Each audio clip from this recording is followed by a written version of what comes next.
Okay, hello everyone. Welcome back to another A-level lesson. This time it is on gene expression and cancer. So this is part of the gene expression topic, lesson 5, and this is a fantastic one, I think, in terms of the biological interest in it. It's an area of biology that I studied quite a lot at university. Obviously, just as a content warning, we are discussing causes of cancer, treatments of cancer, various other things. So obviously, I don't know anyone out there who won't have been affected by cancer in their life in some way. But if that's going to be particularly problematic for you, then do be aware that we are going to be discussing causes of, treatments of, and so on and so forth in terms of the biology of cancer. But mostly, we're going to be focusing on the genes, the gene expression, okay, telling cells when to grow. So, cracking on straight into it, this is the part of the syllabus here. Look, some of it's a rehash of GCSE. You've got the difference between benign and malignant tumours, but then of course we link it in to all the stuff that we've done in the previous videos. So if you've not watched the previous videos in this series, then I suggest you do so, because I'm going to assume an understanding of epigenetics and estrogen concentration and development of breast cancers. Now, obviously, this is a really good opportunity for an examiner to give you data, to give you the idea of, here's some data on a cancer treatment or on a particular chemotherapy drug or whatever it might be. So you expected to evaluate evidence and interpret information relating to genetic, environmental factors, oncogenes, tumor suppressor genes, prevention, treatment and cure of cancer. So basically putting yourself in the position of a medic or a medical licensing body. Okay, so that's absolute classic bread and butter A-level questions. So let's get straight into it then. What do we mean when we say cancer? Now, it's obviously used as like a, sort of a buzzword for someone who's going to go on and be brilliant. Oh, when they grow up, they're going to cure cancer. As a species, we're going to cure cancer. Now, that obviously is a misnomer, because cancer is not one disease. Okay, cancer is hundreds of diseases. There's only 3 parts of your body where you can't get a cancer, and they are your hair, your teeth, and your fingernails. Everywhere else you can get a cancer, okay, of some sort. Okay, so this point here is a group of diseases is very important. It's caused by damage to the genes that regulate mitosis, so damage to the genes that control the cell cycle. Okay, and a group of cells that then grow as a result of damage to that regulation is called a tumour. Okay, now tumours are not necessarily cancerous. Some are, some aren't, and we'll get to the idea later. It's obviously very, very common. The longer we live as a species, the more we're going to see cancer crop up, because age really is the number one sort of reason. The longer you're alive, the more damage to your DNA you'll acquire, the more your DNA has to be copied and repaired and used, and the more likely some kind of mistake or combination of mistakes is going to come together to lead to a cancerous growth. I think it's now, due to our extended lifespan, I think it's near to 1 in 2 of us at some point in our life will experience something akin to cancer or abnormal growth of cells. Okay, so that's obviously a very broad definition, but it is really, really common. Okay, and it's getting more common as we live longer. But the good news is you're living through an incredible time in terms of cancer development and discovery. In your lifetime, now I'm assuming a broadly A-level to my age audience here, right? In your lifetime, we've moved from cancer being more likely to kill you than not at the point of diagnosis to you being more likely to survive it than not, right? Now, there are, of course, vast differences in the types of cancer. So the survivability of things like skin cancer is up in the 90s%, because, of course, it's quite easy to see and access. We've made amazing strides in things like breast cancer, prostate cancer, bowel cancer, all these different forms of cancer, where I think in breast cancer survivability is up in the high 70% now, which is amazing. And that's to do with public awareness as well as better medicine, so that's fantastic. But there are still some things like pancreatic cancer, so-called silent killer, that the survivability, if you get diagnosed with pancreatic cancer, is very, very low. And the time between diagnosis and often death is very short. So there are still some significant challenges to overcome, but you are living through an amazing time in all of genetics, and particularly in cancer therapy. Okay, and I'm going to put some links to some organisations in the description so that you can do a bit of follow-up reading if you would like to. Okay, so let's do the basics bit, the stuff that you did at GCSE to start with. You should know this. that the tumours can either be benign or malignant. Okay, benign tumours tend to be removed more easily, rarely come back. They're not really cancer. Okay, cells tend to stick together into one lump, making them easier to remove, and they're much less life-threatening, but they can cause organ problems. If you've got a big lump in your heart or your brain or your lungs, something that needs to move, or something where you're pressing on another organ or a blood vessel or something like that, then obviously they can cause problems and they need to be taken out. Malignancies are different. Malignant tumours are more difficult to remove and they can come back. The reason is because they do this thing called metastasis, okay, metastasis, where the cells can break off the original tumour and go and form secondary tumours elsewhere around the body. So even if you remove the first cancer, you don't know if you've got all of the cells out. That's what we tend to mean by cancer. And what the cell does, whether it just stays benign and grows and grows and grows and grows, or whether it's really, really, really small and becomes malignant really quickly, depends on what sort of combination of gene mutations that the cells produce, that the cells acquire as they develop. Okay, so you can see on the side here a table. I'm not going to go through the whole lot here. You can pause and read that if you would like to, which essentially is what you did at GCSE and is the fairly common knowledge about benign and malignant tumours. But it is on the syllabus for A-level. You are expected to know the difference. Okay, so moving on. Here we have the progression of a fairly sort of typical cancerous cell. So if a cell were to mutate, okay, to the point where its cell cycle runs out of control, first thing it's going to do is form a small ball of those cells, okay, in the site where it was originally developed. Okay, as it grows larger, the cells will put out signals,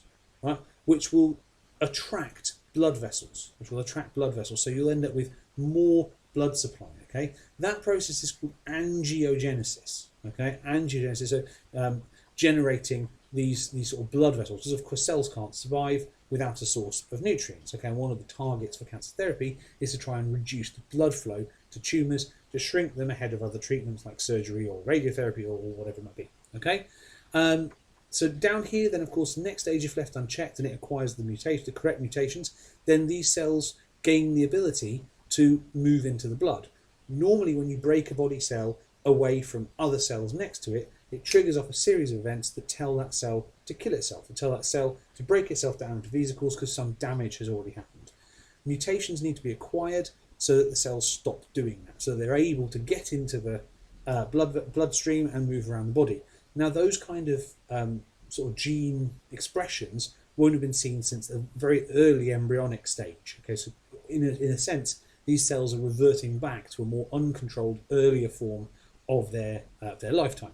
Okay, so as it spreads around the body, you're then going to get secondary tumours appearing in various places. There's a thing in cancer biology called the seed and soil hypothesis, that certain primary tumours lead to certain secondary tumours elsewhere in the body. The different cancers move on to different other organs in their secondaries. But quite common, you also get this idea of them moving into lymph nodes, because the lymph nodes are filters for the lymphatic system. So often with cancers, they will say it's a clinical definition as to whether it's moved into the lymph node or not. Okay, so for example, breast cancers, if they've moved into the lymph nodes in the armpits, then that is a significant stage in the development of that tumour.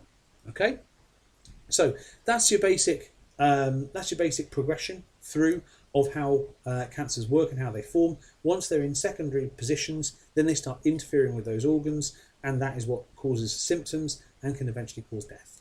Okay, so let's go. That's the big stuff. Let's zoom in, all right, down to the gene level. There are three types of genes. We're not really going to discuss apoptosis genes. They're the programmed cell death genes. They're sort of a form of tumor suppressor genes. Broadly, we can break, for A-level purposes, the genes down into oncogenes and proto-oncogenes. They're sort of two names for roughly the same thing.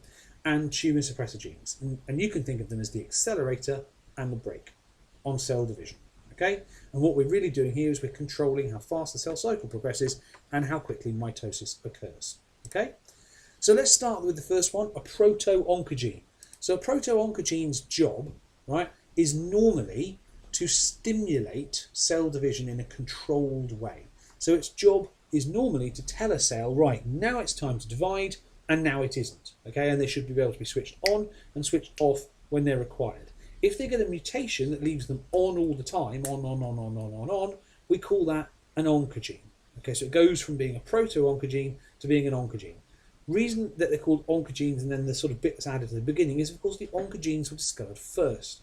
When people first started, scientists first started investigating the genes within cells, they would take cells that are cancerous, sequence the genes, and look for differences between the genes of cancer cells and the genes of non-cancerous cells. And they found all these genes that seemed very relevant to cancer, and they called them oncogenes because they were called onca, I mean tumour or lumps, so hence oncology, oncologist, oncogenes. It's all about tumours, lumps. Okay, and then it was discovered that those oncogenes were actually mutated forms of regulatory genes, so they put the proto prefix on there for the unmutated form, so before oncogenes. Okay, so no control, a mutated proto-oncogene becomes an oncogene. No control permanently makes the cells divide, grow as fast as they can. Okay, right. So with oncogenes, when they are permanently switched on, they produce a protein that has something to do with making the cell divide really, really quickly. Okay, so you've got a receptor protein, for example. So a gene that codes for a receptor protein on the cell surface membrane, one that's supposed to pick up a signal from outside the cell and only under those circumstances tell the cell to divide. Right? If it's doing that all the time, right, it doesn't need the external signal to send an impulse to or send information to the nucleus to tell the cell cycle to progress. Well, that means that is going to promote growth constantly. That is an oncogene. Okay, that mutated protein. It might also code for a growth factor, so a transcription factor or a protein somewhere in that chain that gets produced in excessive amounts, and of course a hormone of some sort that causes the cell to grow. Regardless, the result is the cells divide too rapidly and out of control, and a tumour develops. So this is basically the accelerator. Okay, if your accelerator is stuck on, that's like your proto-oncogenes becoming oncogenes. Okay, and the car analogy is used quite often, so thank you to the National Cancer Institute for these pictures. So then we tend to call this a dominant mutation, right? The idea that you've got two copies, you only actually need the mutation on one copy of that chromosome, right? Because obviously this is an active, a positive signal. It's grow, it's go, okay? So that one protein product there will promote the growth and, of course, speed the car up in this analogy, right, and push the car towards being cancerous. Now, just having one mutated proto-oncogene to an oncogene is not going to give you cancer. There are other mechanisms of preventing that from happening. So, tumour suppressor genes are the next one. Now, these should be the brakes. You've got the accelerator, these should be the brakes. So they should slow down and stop cell division, okay? The mutated forms of them are inactive, okay? So this is basically like braking the brakes, okay? Which means that division continues unchecked, right? So, for example here, normal genes that prevent cancer don't work, okay? So damage to both of those would lead to the cancer. So this is what we refer to in our car analogy as a recessive mutation, because you need two copies, okay? So if you've got one broken copy on one chromosome, hopefully the protein product of the other copy is good enough to prevent that cell growth. So you need both of them to break, hence known as a recessive mutation, okay? So what they do as well, there can be lots of forms. They can either be repressors that sit on the DNA and prevent growth, okay? Or they can be DNA repair proteins that look after repairing DNA and so on. Or they can be those apoptosis genes that go, okay, you're too damaged now. If you're left to sort of replicate, you're going to cause a problem. So we're going to say you should just die, right? All these cells should just envelop all your resources, and a working cell should come along. Those apoptosis genes need to be broken for a tumour to form, okay? So mutations cause inactivation as a result, and the cells grow out of control, right?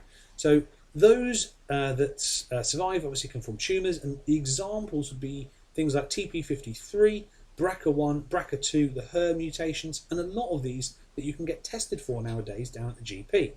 And I'm going to come on to testing and screening later in the video, okay? So tumour suppressor genes, of course, normally should produce a growth inhibiting protein that keeps cell division under control. If there's something wrong with this gene, then this defective non-functioning protein will not prevent cell growth, okay? So whenever you see a diagram of the sort of internal clockwork, which I know I've shown you a couple of before, and I'll show you a few more at the end of today, right, what you end up with is sort of these blunt-ended arrows. So if a growth factor binds to a receptor, sends a whole bunch of signals through to the transcription factors on the DNA, there will be other proteins that inhibit these proteins. They are the products of tumour suppressor genes. Okay, so they're what you get when you transcribe and translate a tumour suppressor gene. You get these kind of inhibitors that stop these signalling proteins from doing their job. Okay, and if they're all broken, well, then signalling will carry on unchecked. Okay, think back to the estrogen example we did a couple of lessons ago, right? So this is what we mean by mutations in tumour suppressor genes. So normal genes regulate cell growth, that's fine. If you break one, okay, tumour suppressor gene, well, it's not going to be, you might get a bit worse repression of mitosis, but it's not going to be fully cancerous yet. And then obviously if you've got two, a loss of a second one, well then basically you've fully broken the brakes. That protein product is not being formed properly and you are speeding towards tumour. Okay, if you've still got working oncogenes, then that's good. Okay, otherwise it's a problem. Okay, otherwise you're going to get out of control.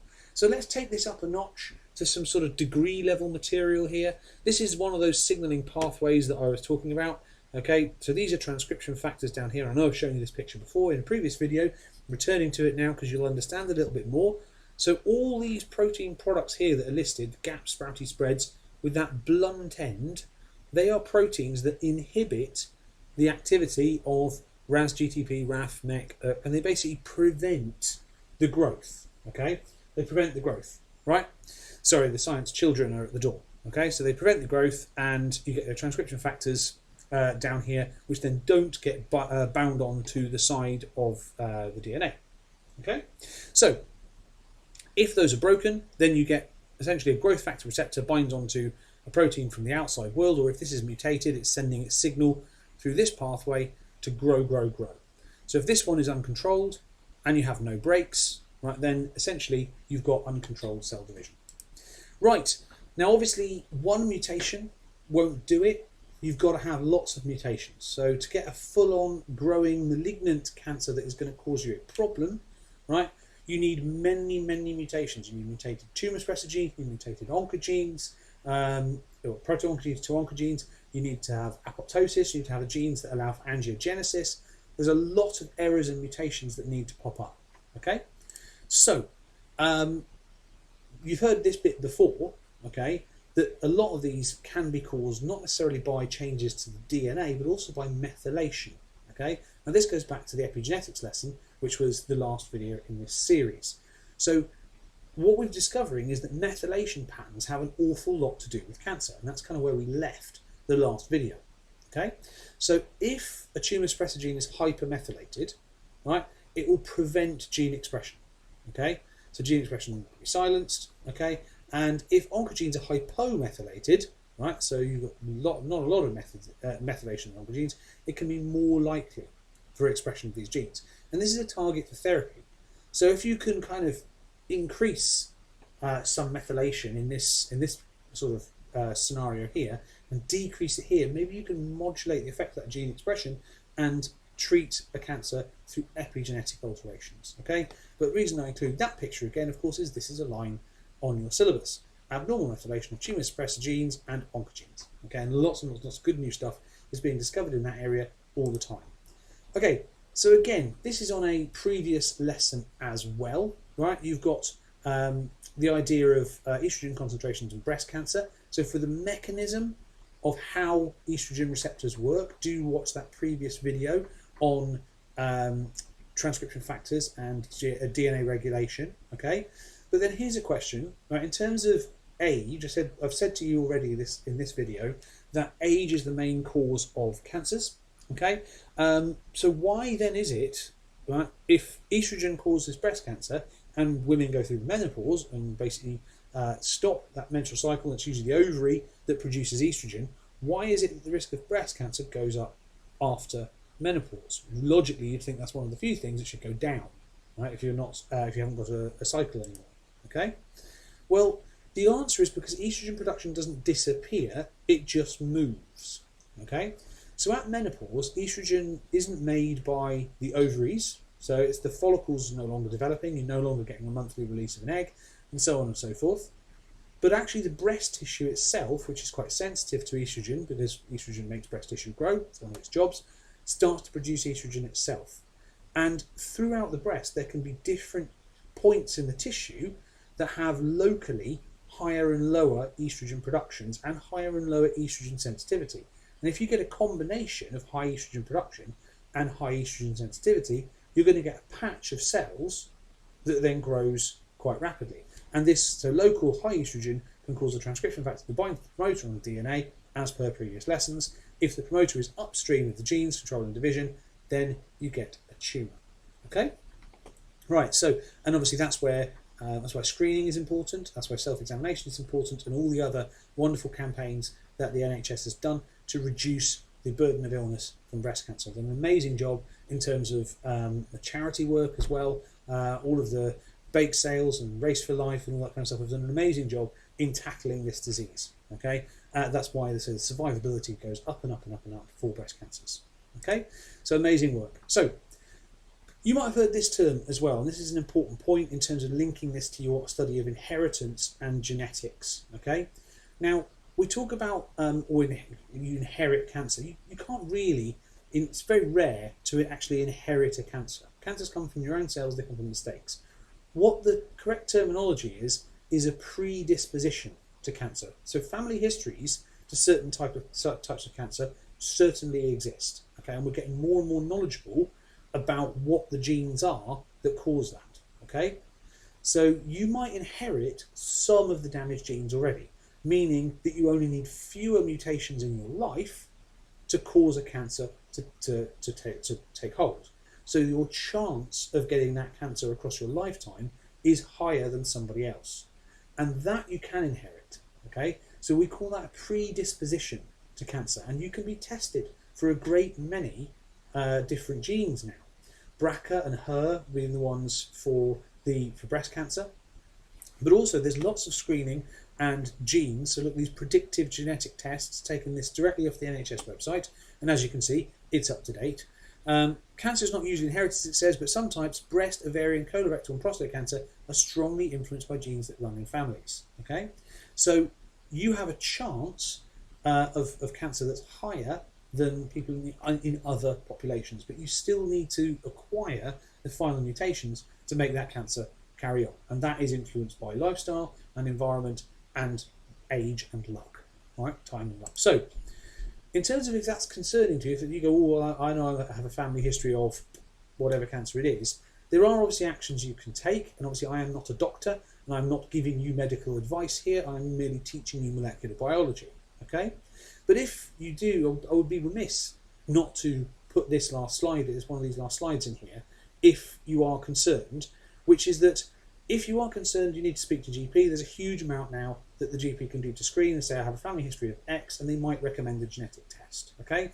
They might also offer you enhanced screening. It might be that if you have a history of various cancers, or you have some predisposition to them, you might be offered enhanced screening. So this is what, for example, cervical smears and prostate exams are all about, okay? It's about looking for any problem and not necessarily doing something if you find an issue, but actually increasing the frequency of screening. So for example, with cervical cancer, what they're doing is trying to take a couple of cells off the cervix, have a look at them under a microscope, and they're looking to see if they've gone all fuzzy. Now, they don't call it all fuzzy, they call it cervical interepithelial neoplasia, right? And they're looking to see if that cervical interepithelial neoplasia changes into what we call CIS, carcinoma in situ, at which point they'll intervene, okay? So speak to GP. They may tell you it's nothing to worry about given your age and your lifestyle. They may offer you enhanced screening. There are also elective procedures and lifestyle changes. And I put this picture here, you might know who this is, of the actress Angelina Jolie up here, who famously, amongst other women, took the very bold decision after being given her chances of developing breast cancer at some point in her life to have a double elective mastectomy, so she had both her breasts removed and reconstructed to reduce her chance, her family inherited predisposition, her chance of getting breast cancer across her life. Obviously, for a woman in the public eye, who remember her as Lara Croft, Tomb Raider, and various other things, and all her humanitarian work that she's done around world hunger and women's rights around the world.